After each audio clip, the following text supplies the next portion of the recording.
자, 이번에는 이번 단원의 마지막 시간입니다. 온실 효과와 지구 온난화에 대해서 얘기해 보겠습니다.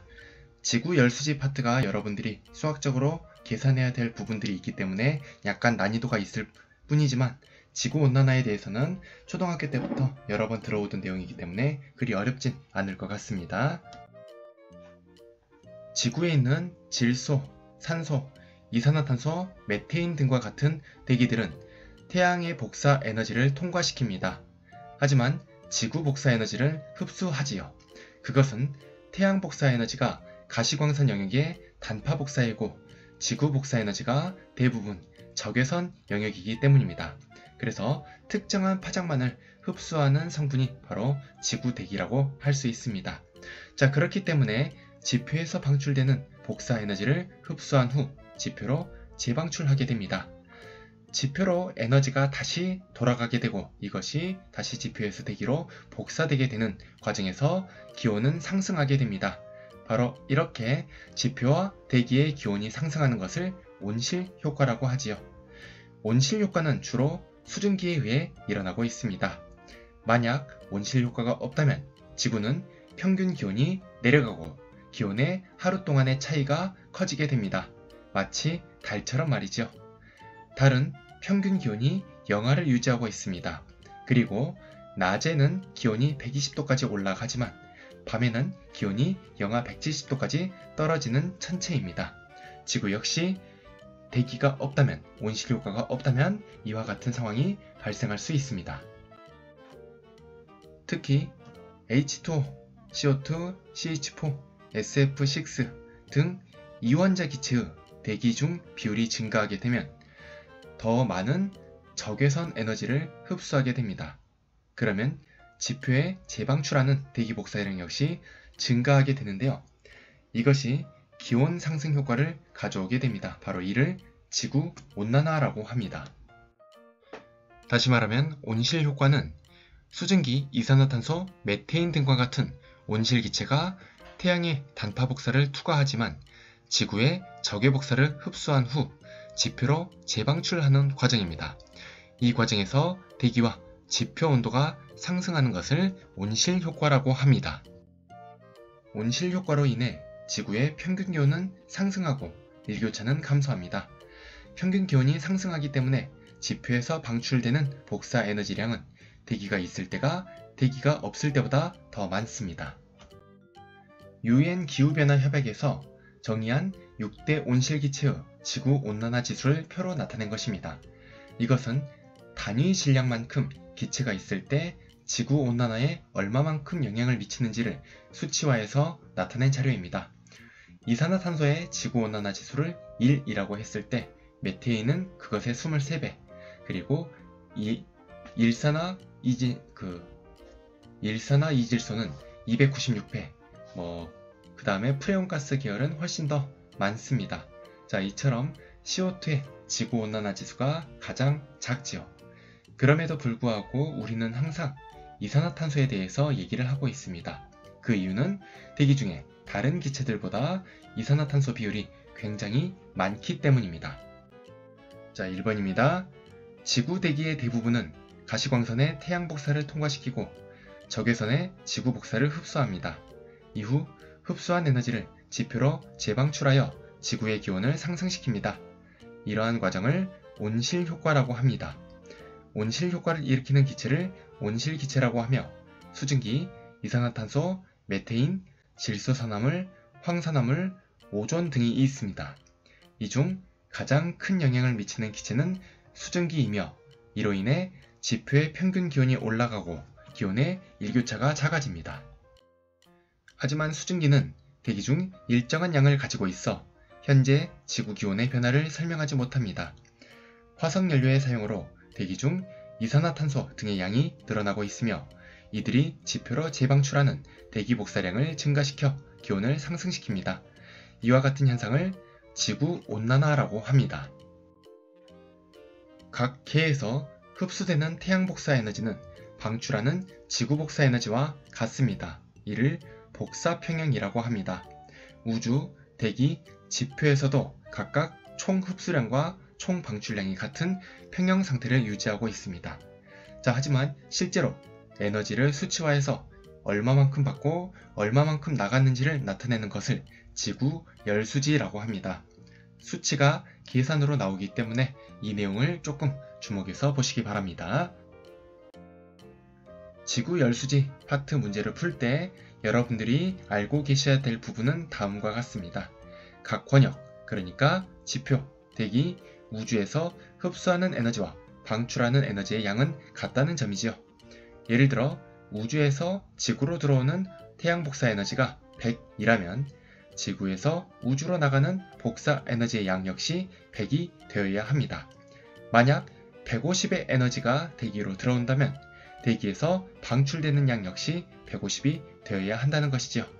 자, 두 번째, 태양 복사 에너지를 반사하는 비율이 있는데요. 이를 반사율이라고 합니다. 영어로는 알베도라고 하죠. 자, 그림에서도 반사율을 구해볼 수가 있는데요. 자, 태양 복사 입사량이 100이 들어옵니다. 100 중에서 구름, 에어로졸, 대기가스에 의한 반사량이 22입니다. 그리고 지표에 의한 태양 복사 반사량이 9가 되지요.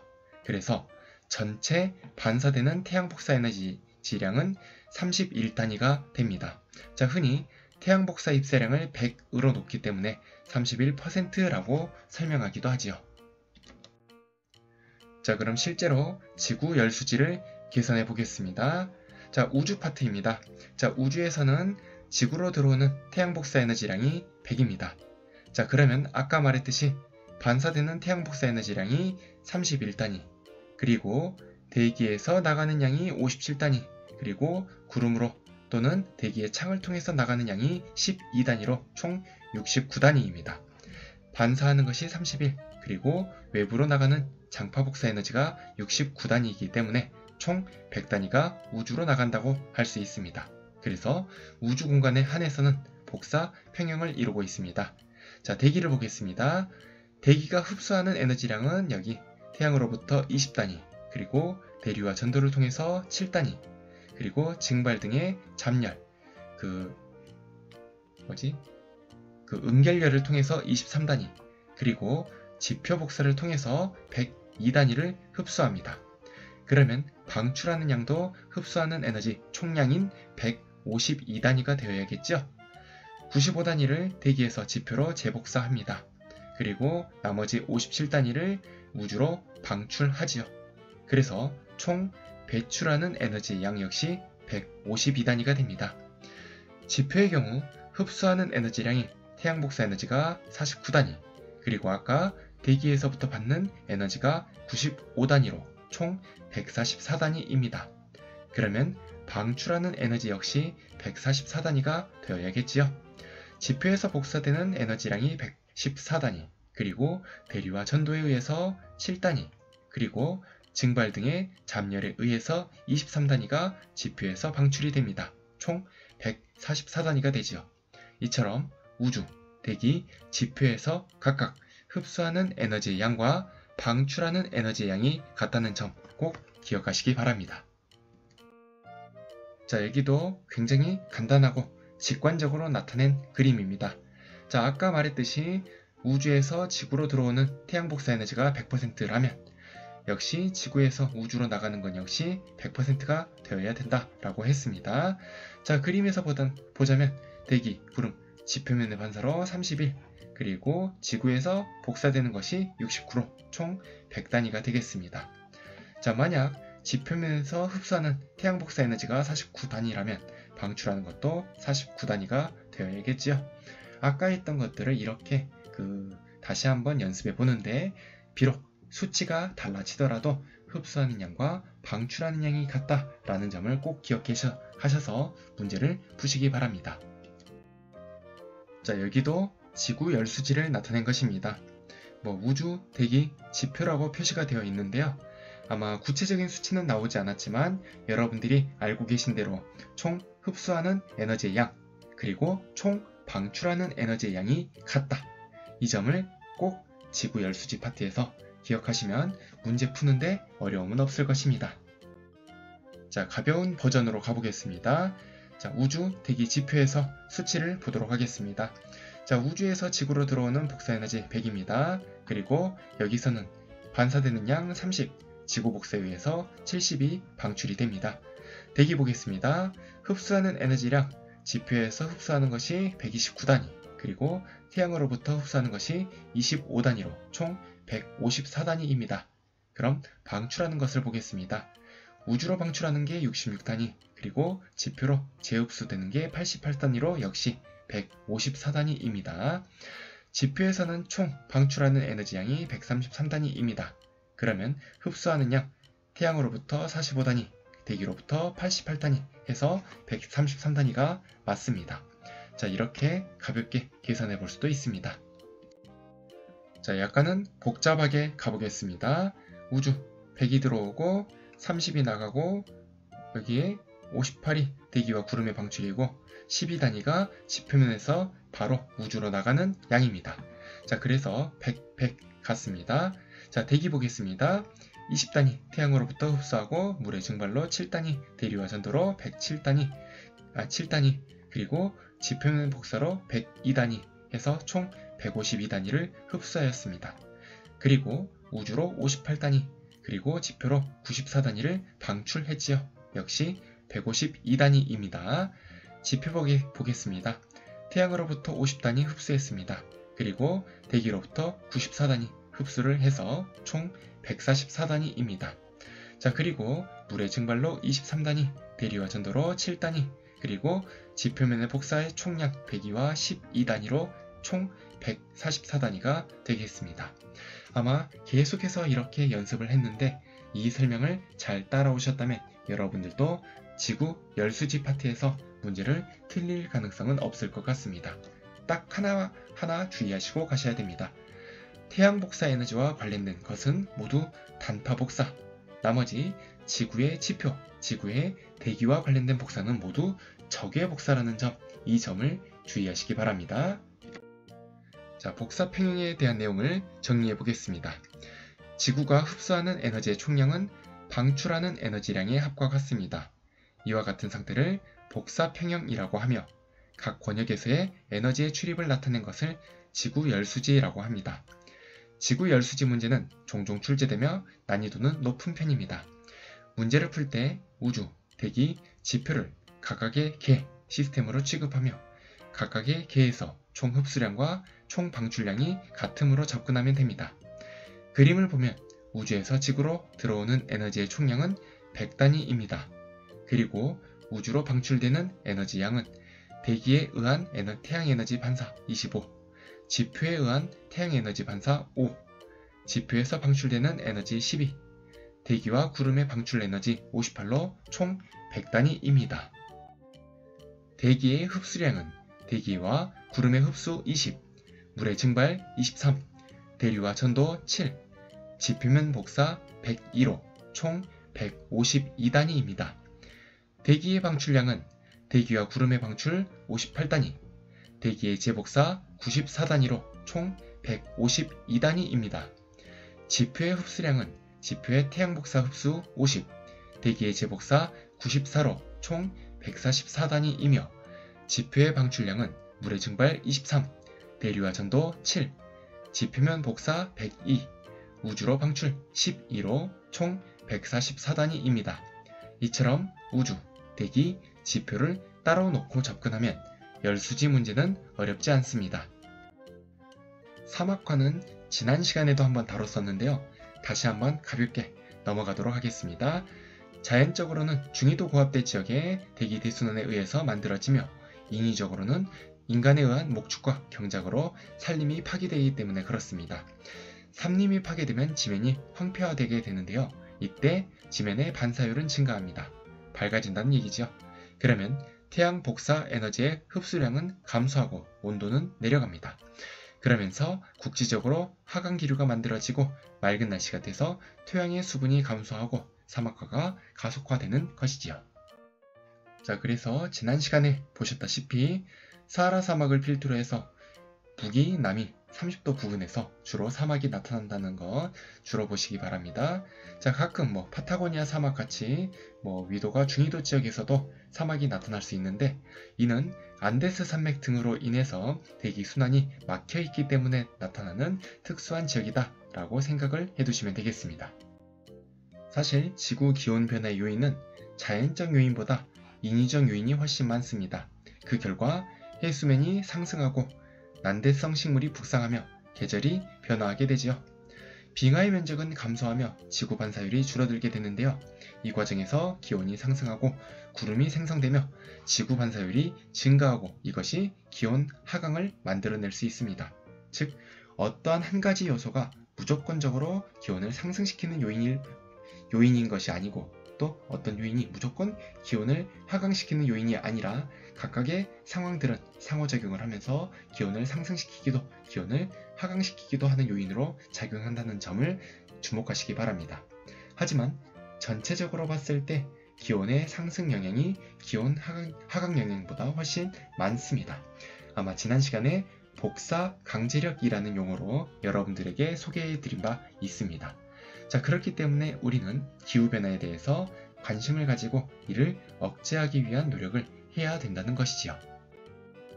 자, 그림에서 보라색으로 칠해진 곳은 자연적 요인에 의한 기온변화 모델입니다. 그리고 민트색은 자연적 요인과 인위적 요인에 의한 기온변화 요인 모델이죠. 실제 기온변화는 민트색을 따라가고 있죠. 그래서 기온변화에는 자연적, 인위적 요인이 모두 작용하고 있다라고 할 수 있겠습니다.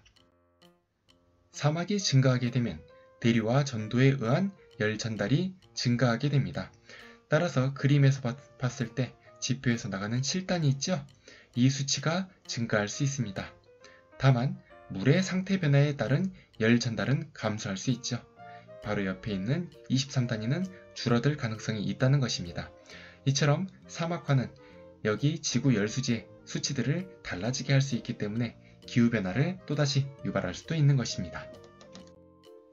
온실기체가 증가하면 복사 강제력이 늘어납니다. 플러스가 되죠. 그러면서 대기의 적의 복사를 흡수하고 재복사하는 양이 늘어나게 됩니다. 자, 그러면 지표가 받는 에너지가 늘어나게 되니까 지표 역시 총 복사량은 증가하게 됩니다.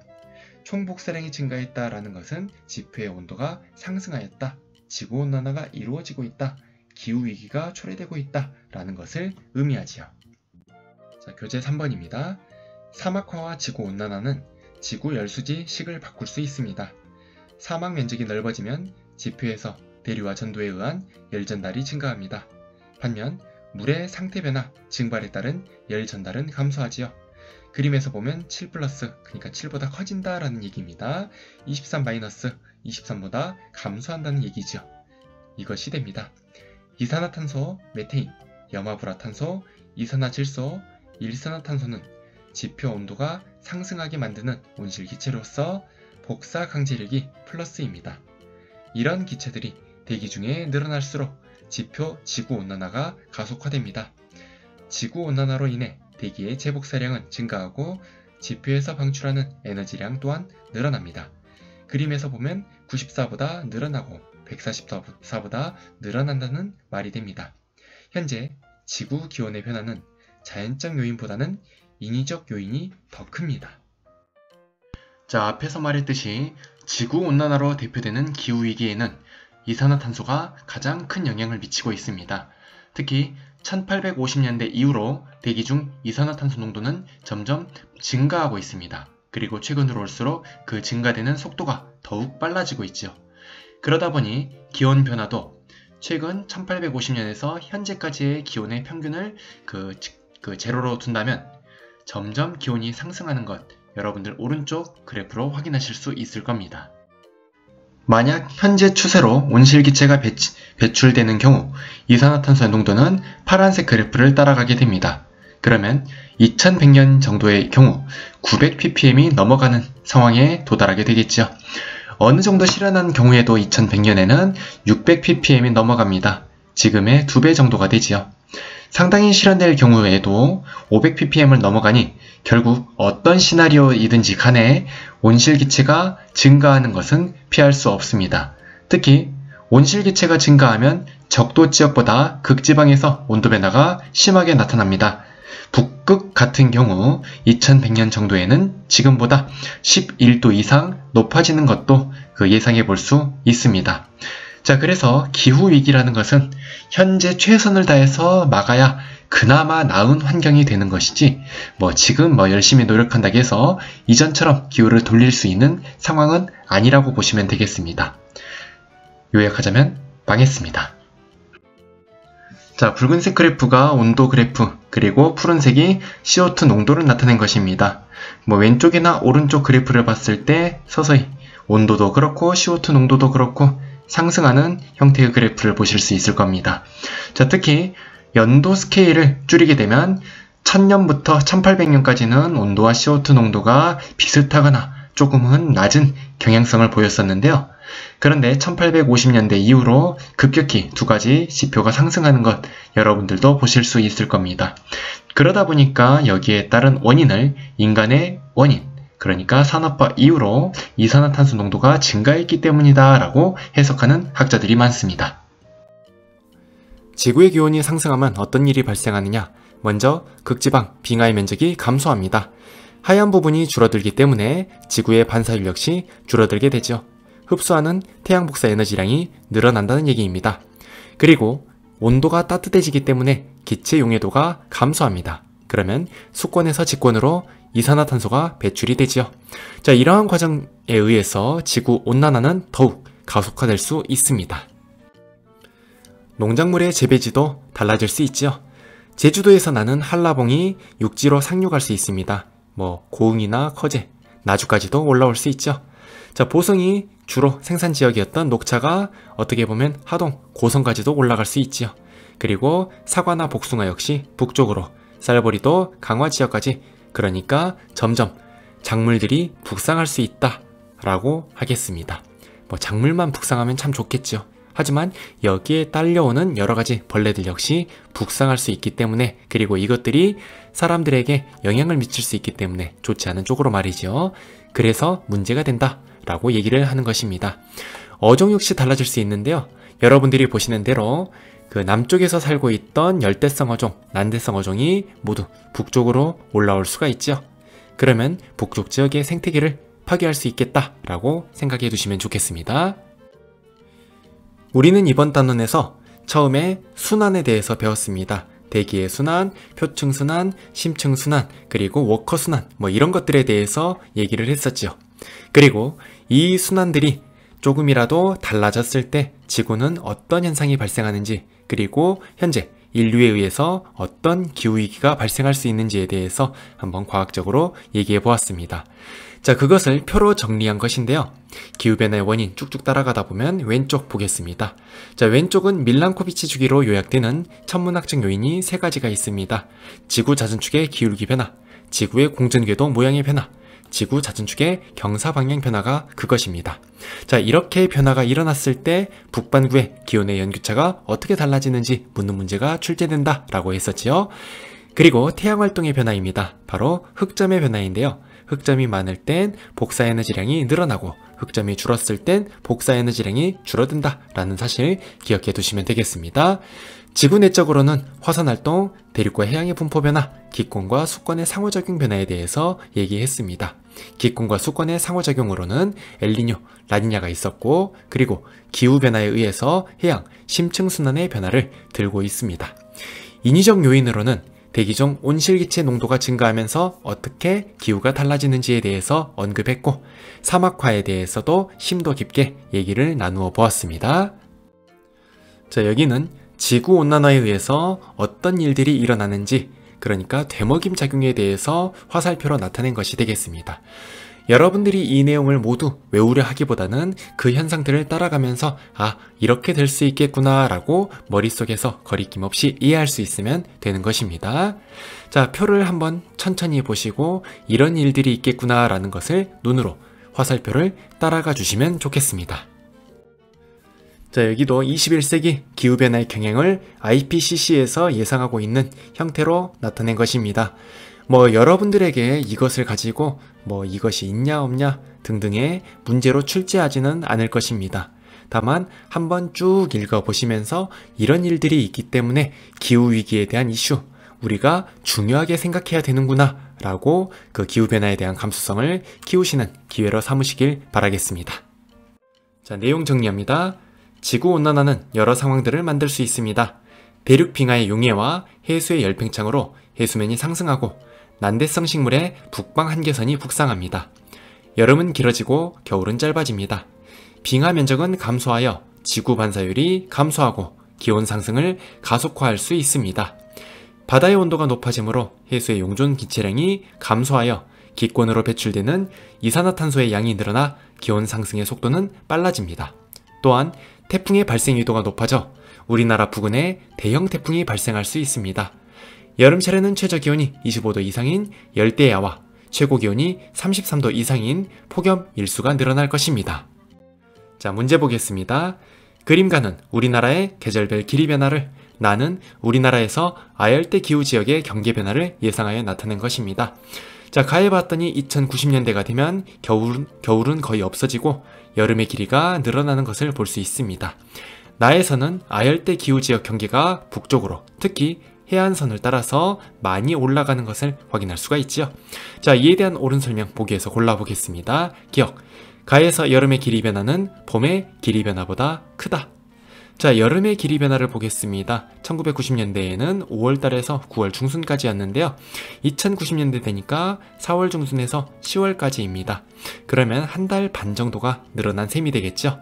자, 봄의 길이 변화 보겠습니다. 봄은 여기서 보면은 1990년에는 1월 중순에서부터 5월까지.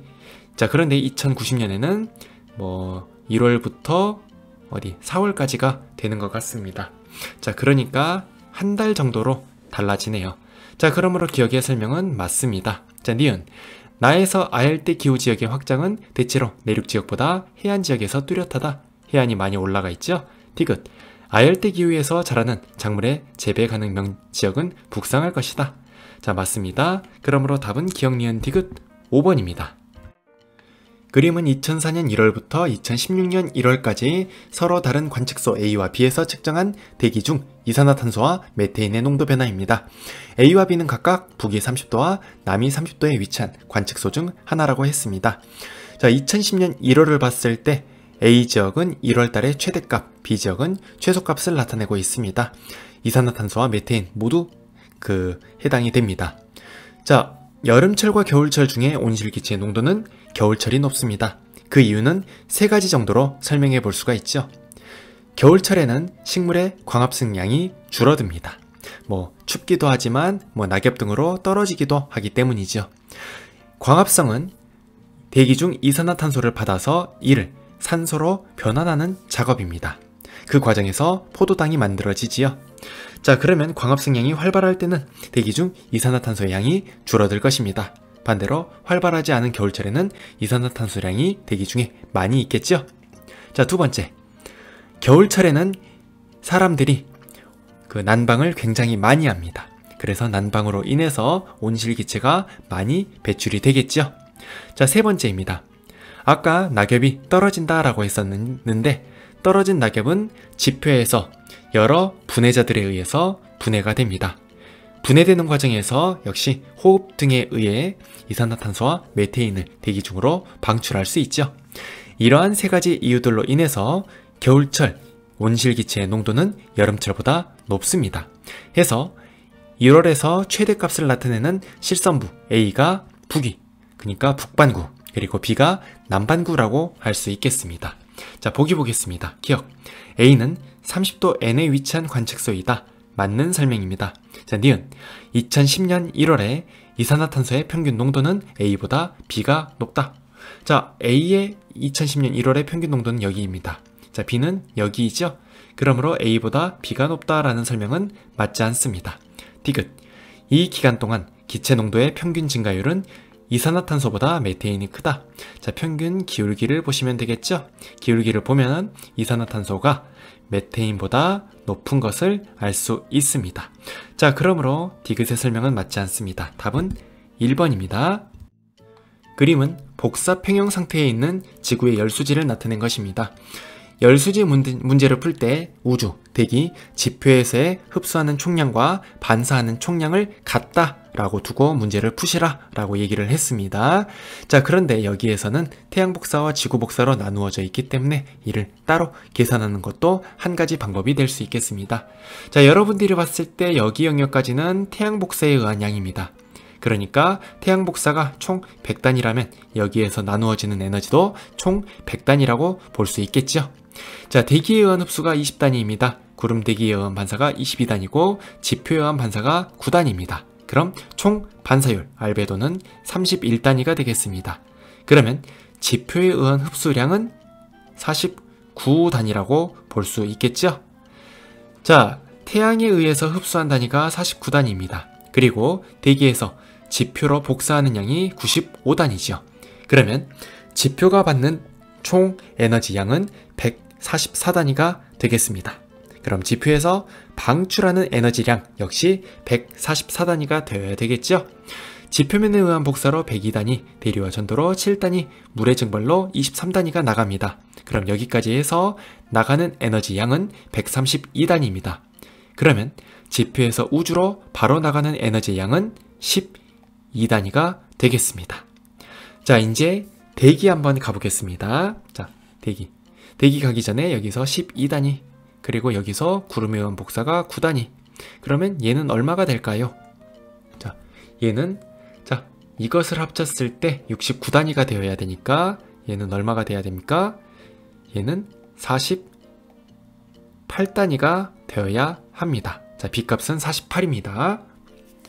자, 그러면 대기 한번 보겠습니다. 대기에서 흡수하는 양은 물의 증발 23단위, 대류와 전도 7단위, 지표에 의한 복사 102단위, 그 다음에 대기에 의한 흡수 20단위. 자, 해가지고 총 152단위입니다. 자, 그 중에 우주로 날려보내는 양이 얼마냐? 57단위.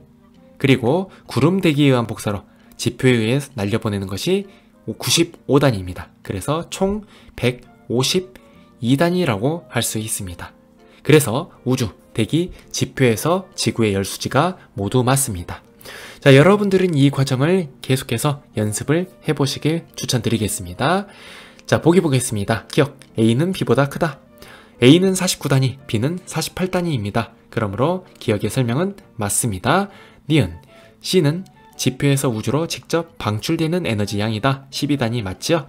디귿, 대기에서는 방출되는 적외선 영역의 에너지 양이 흡수되는 가시광선 에너지 양보다 크다. 자, 대기에서 방출되는 적외선 영역의 에너지 양은 얼마입니까? 95단위가 되겠죠? 그리고 구름에 의한 복사까지 하면은 총 104단위인 것 같습니다. 자, 그런데 흡수되는 가시광선 영역의 에너지 양은 얼마냐? 자, 태양 복사에 의한 흡수 20단위죠? 자, 그래서 이 설명은 맞습니다. 답은 기억, 니은, 디귿 5번입니다. 그림은 기후변화 시나리오 A와 B에 따른 이산화탄소 배출량의 변화, 나와 다는 각각 A 또는 B에 따른 지역별 기온 변화량, 분포를 나타낸 것입니다. 이 자료에 대한 설명으로 옳은 것만을 골라보겠습니다. 기억, 동그라미 니은 기간의 이산화탄소 배출량은 시나리오 A보다 B일 때 많다. 시나리오 A일 때 여기인데 A가 더 많지요. 니은, 나에서 기온 변화량은 적도보다 북극지방이 크다. 극지방으로 갈수록 기온 변화량이 크지요. 색깔이 진해지는 것을 볼 수 있습니다. 디귿, 시나리오 A에 따른 지역별 기온 변화량 분포는 다이다. 자, 다에서 기온 변화량은 훨씬 더 진하게 나타납니다. 기온 변화량이 크다는 말이죠. 기온 변화량이 크다는 것은 이산화탄소가 많이 배출되었다. 그러므로 시나리오 A라고 할 수 있겠습니다. 자, 그래서 답은 니은 디귿 4번입니다. 그림은 1991년부터 2020년까지 제주 지역의 연간 열대야 일수와 폭염 일수를 나타낸 것입니다. 이 기간 동안 제주 지역의 기후변화, 자, 설명 보겠습니다. 기억, 연간 열대야 일수는 증가하는 추세이다. 자, 여기 점선들을 보면은 점점 추세선이 올라가는 것을 볼 수 있죠. 자, 니은, 10년 평균 폭염 일수는 1991년부터 2000년이 2011년부터 2020년보다 적다. 자, 91년부터 2000년 여기, 2011년부터 2020년 여기입니다. 그러므로 폭염 일수는 뒤에가 더 많죠? 자, 그래서 니은도 맞는 설명입니다. 디귿, 폭염 일수가 증가한 해에는 대체로 열대야 일수가 증가하였다. 자, 폭염일수가 증가하네. 여기, 여기, 뭐 여기 정도라고 할 수 있죠.